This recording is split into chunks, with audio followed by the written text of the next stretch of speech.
Hi friends, welcome back to my channel. ఇవాళ వీడియోలో తొలి ఏకాదశి స్పెషల్ పేలాల పిండిని ఎలా చేయాలో చూపిస్తాను. ఈ ప్రసాదాన్ని ఎక్కువగా జొన్నలతో చేసుకుంటుంటారు. జొన్నలు అందుబాటులో లేకపోతే మొక్కజొన్నలతో అయినా చేసుకోవచ్చు. శ్రీ మహావిష్ణువుకి ఎంతో ప్రీతికరమైన ప్రసాదం అండి. అలాగే మన ఆరోగ్యానికి కూడా చాలా మంచిది. ఇంకా లేట్ చేయకుండా ఈ పేలాల పిండిని ఎలా చేయాలో చూసేద్దాం. ముందుగా ఇలా ఒక కప్పులోకి జొన్నలను తీసుకోవాలి.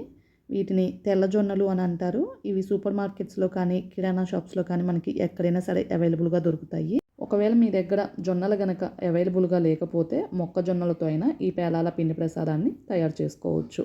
ఇప్పుడు స్టవ్ మీద ఇలా ఒక గిన్నెను పెట్టుకొని ఇందులోకి నీళ్లను పోసుకోవాలి.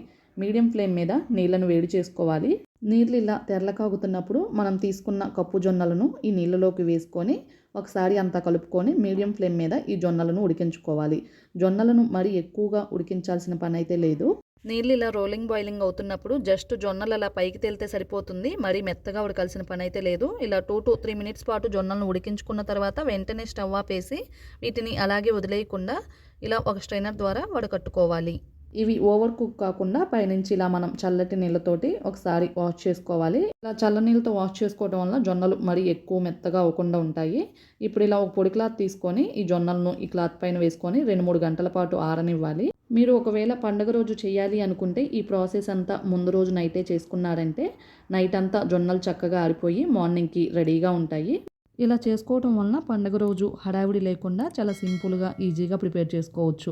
ఇక్కడ చూడండి 2-3 గంటల తర్వాత అయితే జొన్నలు చక్కగా ఆరిపోయాయి. ఈ ఆరిపోయిన జొన్నలను ఇలా ఒక బౌల్లోకి అయితే తీసుకోవాలి. ఇప్పుడు ఇలా స్టవ్ మీద ఇలా ఒక ప్యాన్ పెట్టుకొని ఫ్లేమ్ను మీడియంలో ఉంచుకొని హీట్ చేసుకోవాలి. ఇలా 2 teaspoons చొప్పున జొన్నలను వేసుకొని మరీ ఎక్కువగా వేయకండి, జొన్నలు పాప అవటం కష్టమవుతుంది. అందుకని ఇలా 2 teaspoons చొప్పున వేసుకొని మీడియం ఫ్లేమ్ మీద వీటిని ఇలా కలుపుకుంటూ ఉండాలి. చూడండి ఇలా మనం కలుపుతూ ఉండగానే పాప అవటం స్టార్ట్ అయింది కదా. ఇలా మూత పెట్టేసుకొని పాప్ చేసుకోవాలి.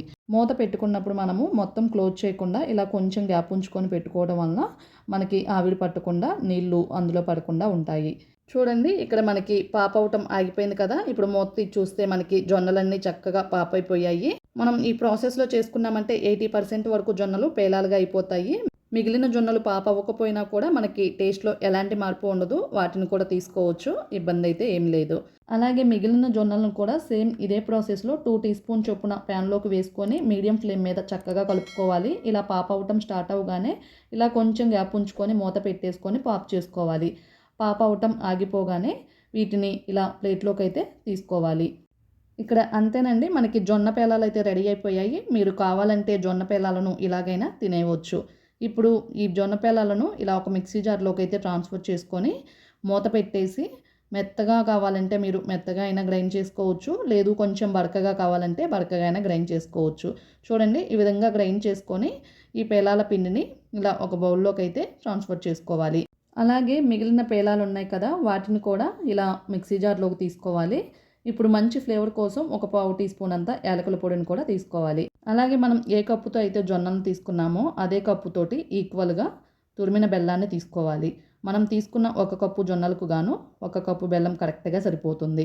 మూత పెట్టేసి మెత్తగా గ్రైండ్ చేసుకొని అదే బౌల్లోకి ట్రాన్స్ఫర్ చేసుకోవాలి. మీరు దీనిలో కావాలంటే పుట్నాల పప్పును, ఎండు కొబ్బరిని గ్రైండ్ చేసి కూడా వేసుకోవచ్చు. నేనైతే వేయడం లేదు, మా సైడు ఇలాగే చేసుకుంటూ ఉంటారు. మీరు దీనిని ప్రసాదంగానే కాకుండా ఇందులోకి పాలను కొంచెం నెయ్యిని వేసుకొని లడ్డూల్లాగా చేసుకుంటే పిల్లలకి ఈవినింగ్ టైం స్నాక్స్లా కానీ స్నాక్స్ బాక్స్లో అయినా చేసి పెట్టవచ్చు.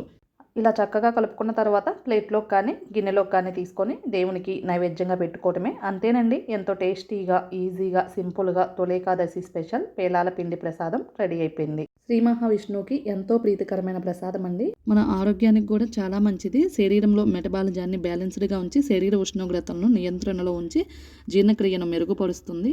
దీన్ని ఇలా చేసుకొని ఒక 8 కంటైనర్లో పెట్టుకున్నామంటే 1 month వరకు స్టోర్ చేసుకోవచ్చు. పిల్లలకి ఎప్పుడు కావాలంటే అప్పుడు ఒక బౌల్లో వేసేసి స్పూన్ వేసి ఇచ్చాడంటే ఎంతో ఇష్టంగా తినేస్తారు. ఇంకా లేట్ చేయకుండా మీరు కూడా తొలి ఏకాదశి రోజున శ్రీ మహావిష్ణువుకి ఎంతో ప్రీతికరమైన ఈ పేలాల పిండి ప్రసాదాన్ని ఒకసారి ట్రై చేసి టేస్ట్ ఎలా వచ్చిందో కామెంట్ బాక్స్లో మీ ఫీడ్బ్యాక్ని తెలియచేయండి.